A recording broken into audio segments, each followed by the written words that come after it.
미국에서 제일 유명한 치약이 콜게이트 치약이라고 합니다. 가장 유명한 비누도 콜게이트 비누라고 합니다. 콜게이트는 영국 사람입니다. 너무나 가난해서 굶어 죽을 것만 같았습니다. 그래서 미국으로 가면 일자리가 많다는 이야기를 듣고 미국으로 가는 배에 몰래 올라탔습니다. 화물선이었습니다. 화물 속에 꼭 숨어 있었는데 여러 날을 가다 보니까 배가 고파서 도저히 견딜 수가 없었습니다. 할 수 없이 밖으로 나왔다가 선원에게 발견돼 가지고 선원이 그냥 바다에 집어 던지려고 할 때에 선장이 불러서 이제 몇 마디 이야기를 하는 중에 선장과 아버지가 아는 사이더라는 것입니다. 선장이 그때 물었습니다. 너희 아버지를 내가 알고 있다. 너를 미국 땅에 내려놓을 터이니 내가 시키는 대로 하겠느냐? 콜게이트는 무엇을 시키든지 그대로 하겠다고 대답했습니다. 선장이 말합니다. 너가 미국에 가거든 주일에는 빠지지 말고 교회에 나가 하나님께 예배 드려라. 네. 그리고 11조를 철저히 하나님께 드려라. 네. 콜게이트는 약속했습니다. 그리고 정말 미국에 가서 그렇게 했습니다. 치약회사에 취직했습니다. 주일에는 어김없이 교회에 나갔습니다. 예배에 빠진 적이 없었습니다. 철저하게 성도의 의무를 다했습니다. 그에게 길이 열렸고 그는 미국 제1의 치약회사를 만들었습니다. 밀레는 가난한 집에서 태어났습니다. 파리로 공부하러 떠날 때 부모가 말합니다. 너가 파리에 가거든, 프랑스 수도 파리에, 너가 파리에 가거든 무슨 그림을 그리든지 기도하고 그려라. 하나님의 음성이 들리는 소리 나는 그림을 그려라. 부모의 이 말이 밀레의 머리에서 떠나지를 않았습니다. 드디어 그는 그 유명한 만종을 그렸습니다. 지구상에 남아있는 그림 중에 가장 위대한 그림이라고 말합니다.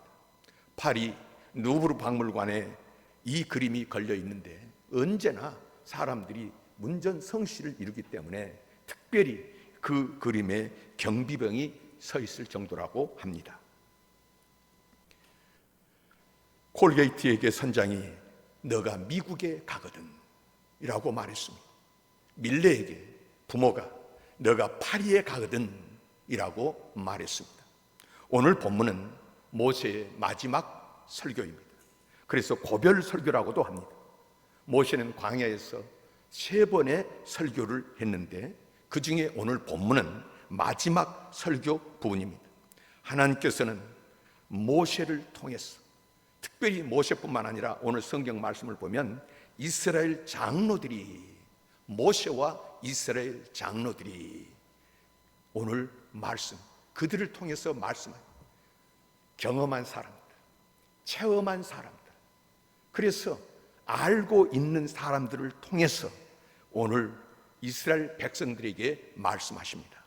너희가 요단을 건너거든, 너희가 요단을 건너 내 하나님 여호와께서 내게 주시는 땅에 들어가는 날에, 그 땅에 들어가는 날에 얼마나 꿈에 그리던 날입니까?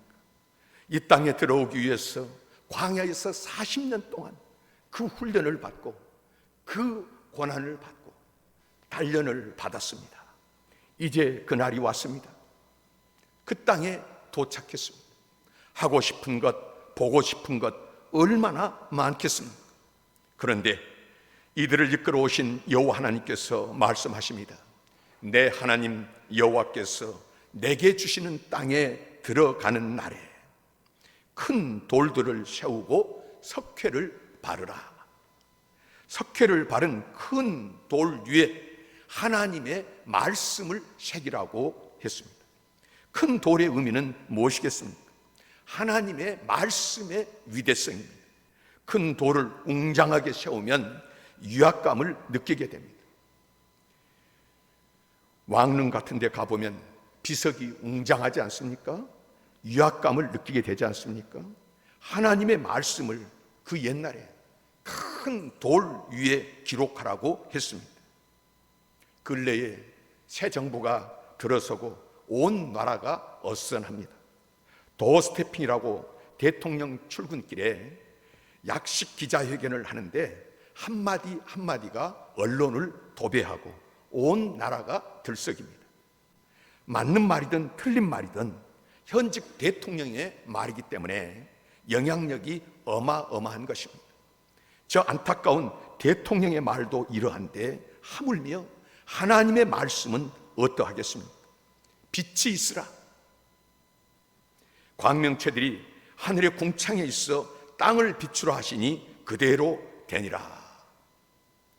첨단 과학의 결정체라는 우주선을 발사했다고 대단하다고 하지만은 하나님은 말씀으로 단숨에 만드신 광명체, 그 수많은 반짝이는 그 광명체들 중에 인간이 발을 디딘 곳은 과연 몇 곳이나 됩니까?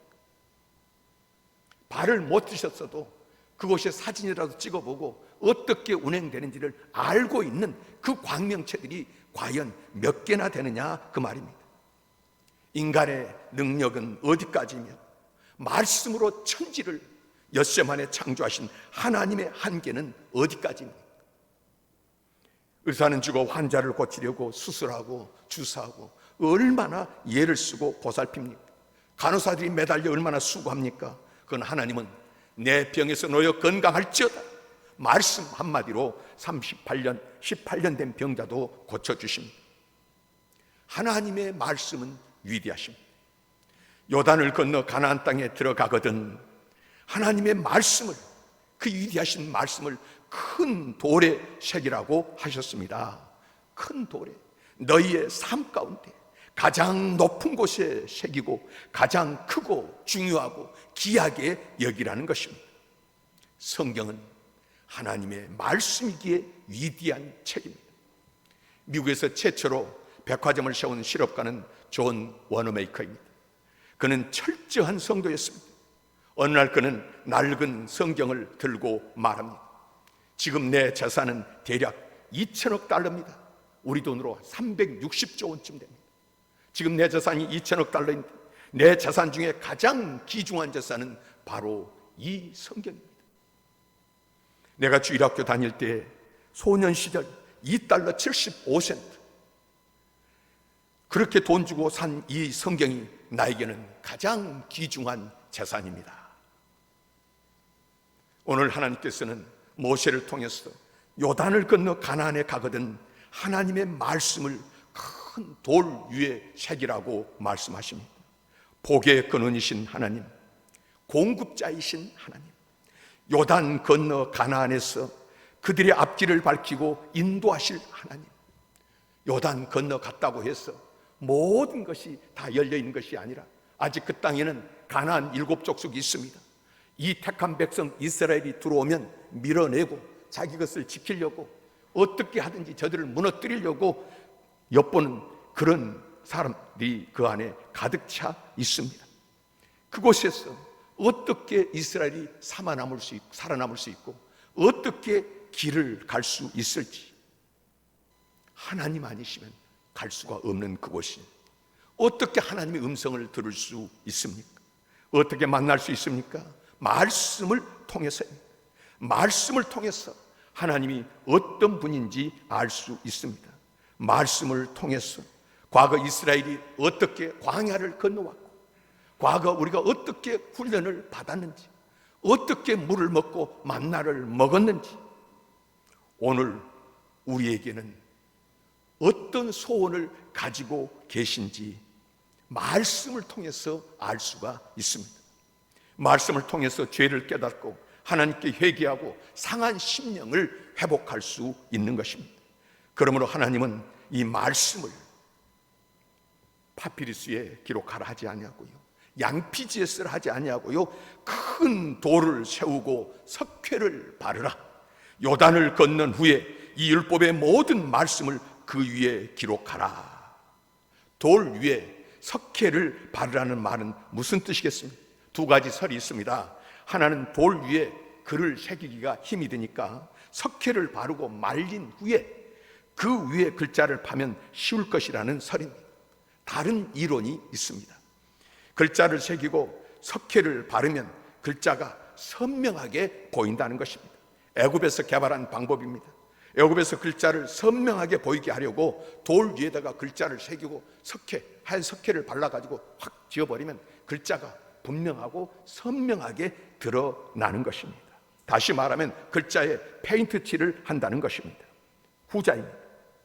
글자를 선명하게 보이게 하라.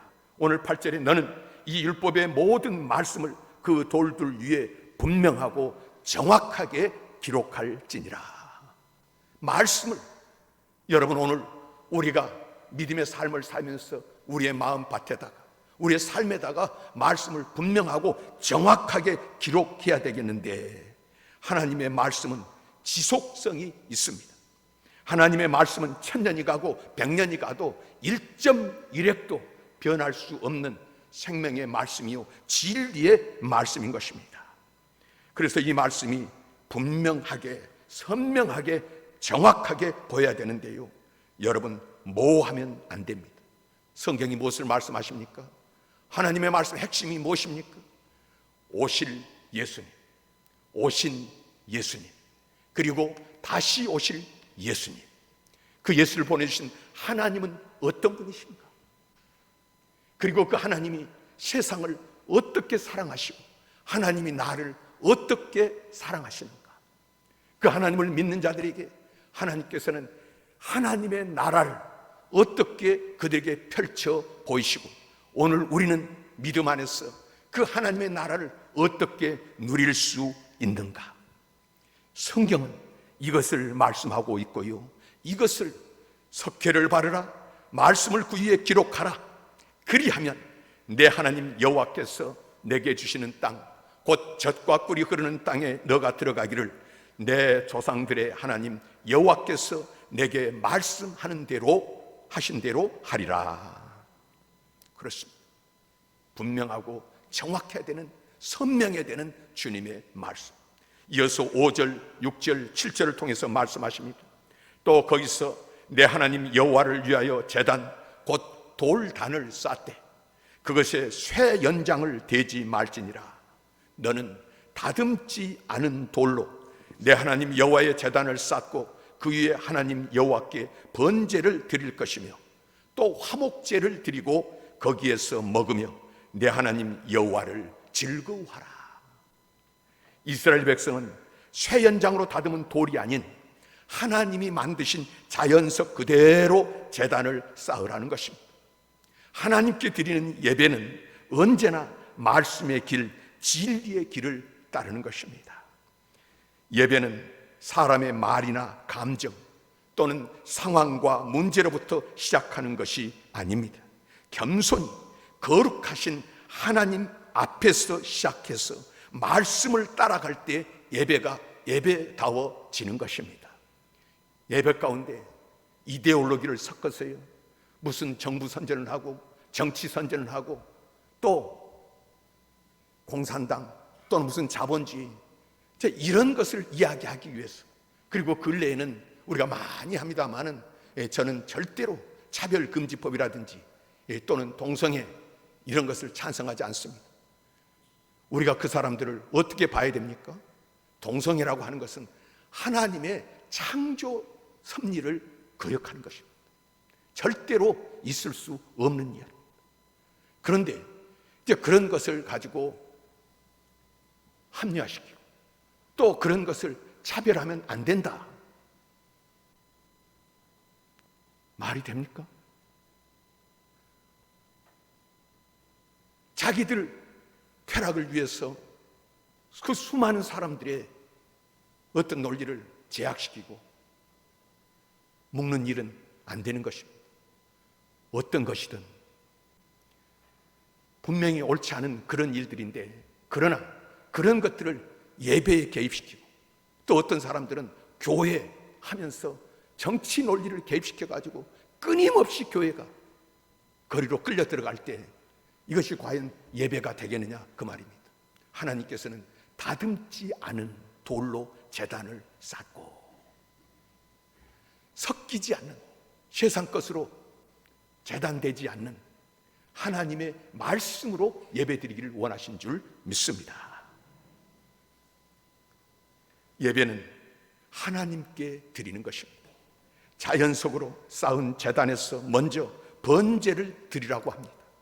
이 순서를 기억하는 것이 중요합니다. 하나님께 드리는 것이 먼저입니다. 물론 우리는 예배를 통해서 하나님이 주시는 은혜를 받고 평안을 얻습니다. 그러나 우리는 이 예배를 통해서 예배 드리는 이전에 우리가 먼저 하나님께 드리는 것입니다.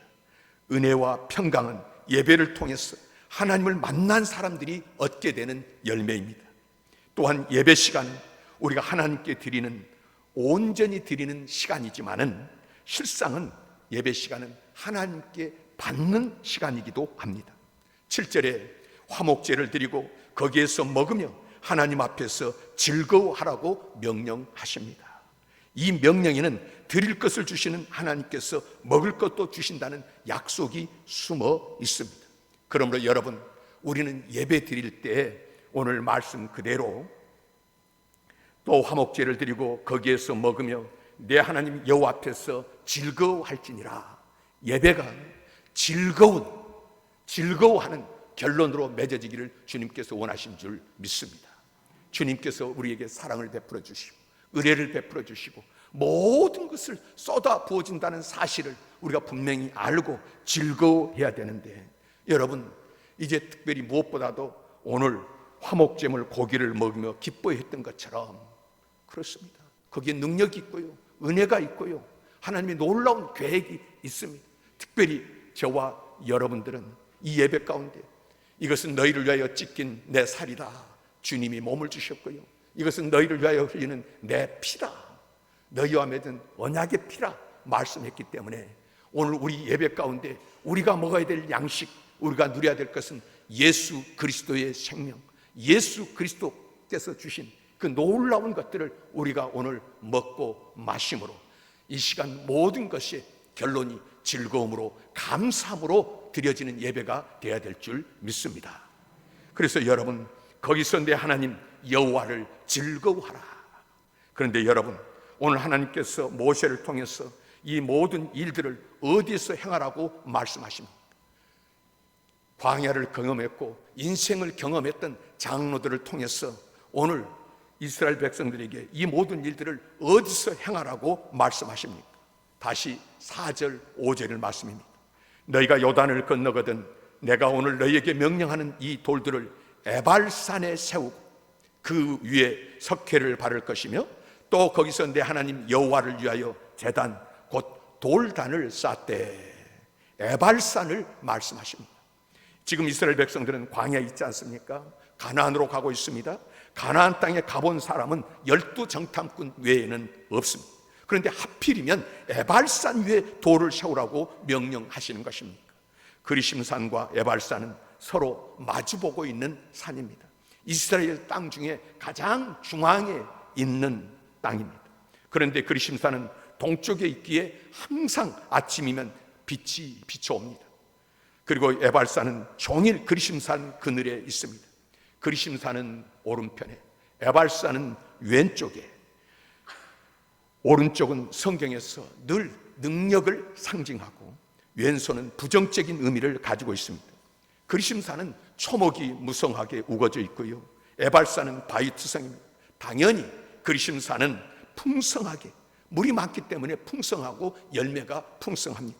그러나 에발산은 삭막하기 때문에 물도 없고 열매도 없습니다. 그래서 성경에 주님은 그리심산에서는 축복을 선포하고 에발산에서는 저주를 선포하라고 했습니다. 이러한데 오늘 본문을 통해서 주님은 돌 위에 하나님의 말씀을 새겨서 그리심산 위에 두지 말고 에발산에 두라고 말씀을 하십니다.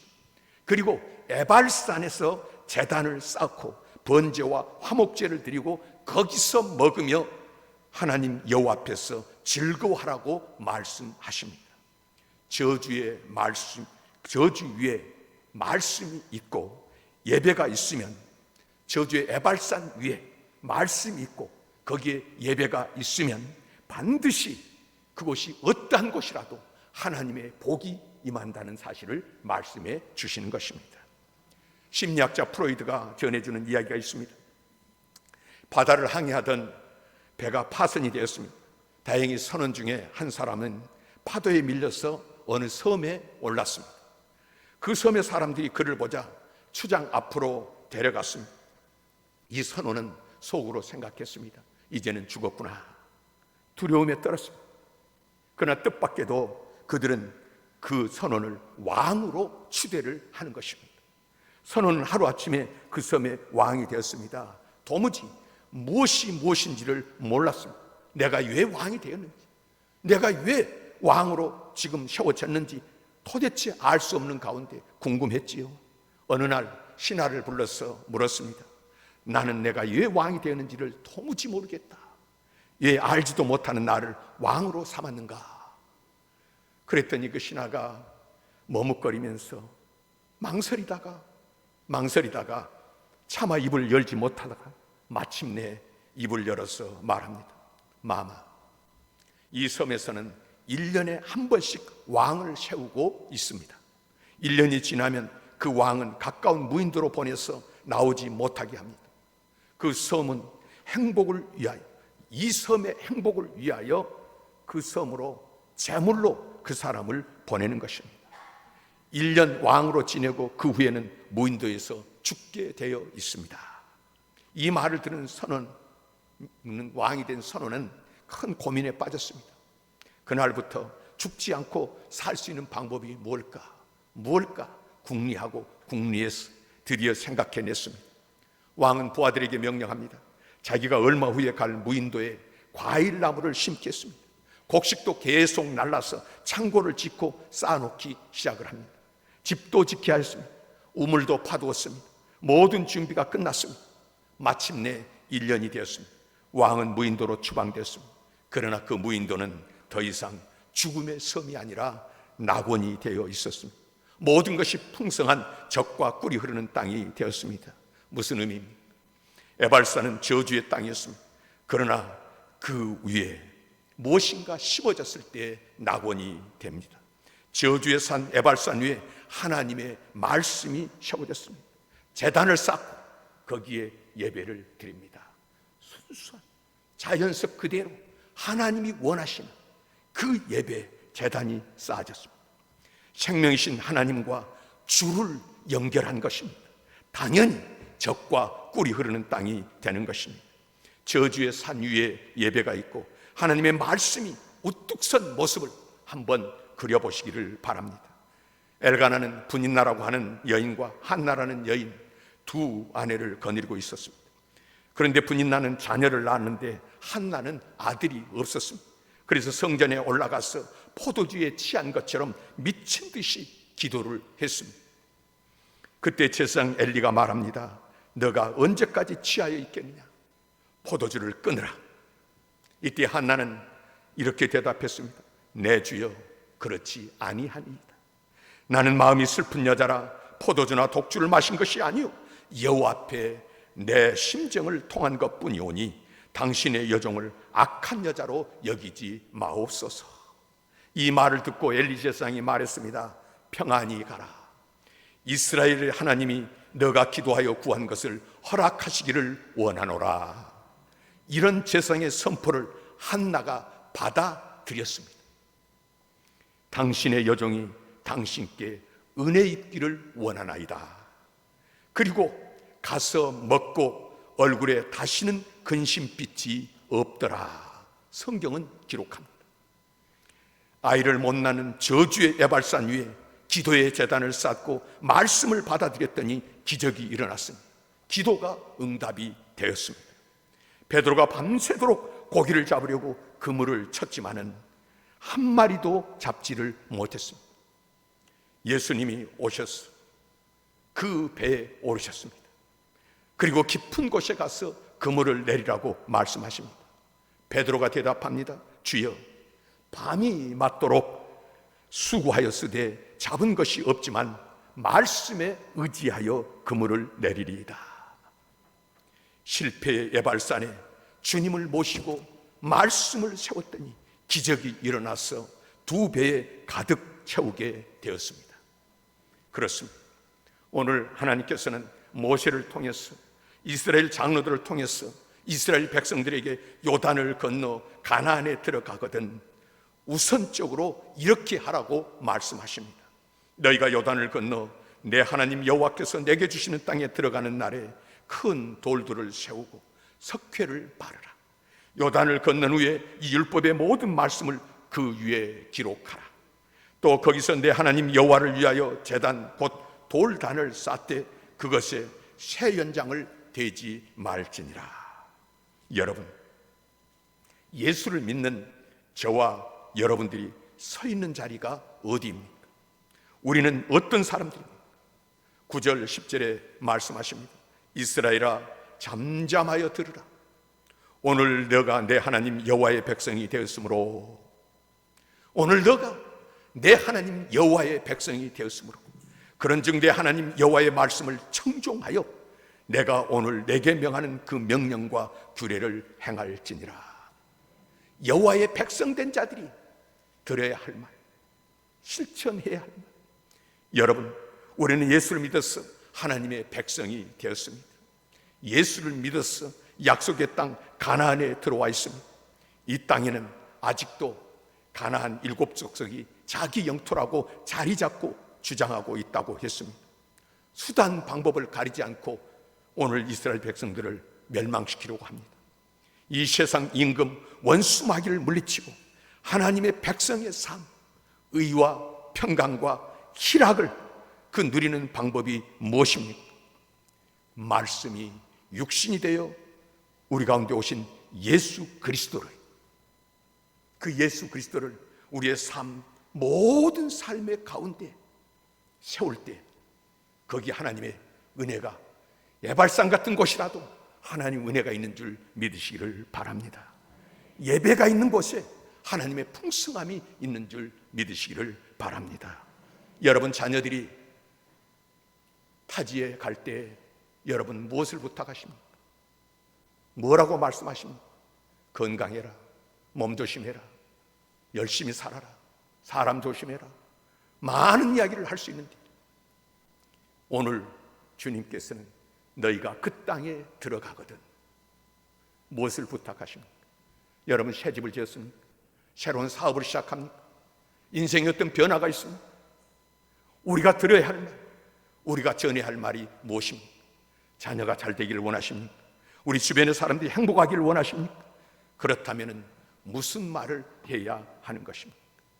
오늘 하나님께서는 모세와 장로들을 통해서 말씀의 기둥을 세우고 그리고 다듬지 않은 돌 위에 영과 진리로 진정한 예배를 드리기를 주님께서는 부탁하고 원하시는 것입니다. 오늘 우리가 믿음의 사람으로 그 사명을 잘 감당하기를 원하시고 이 말씀 주신 줄 믿습니다.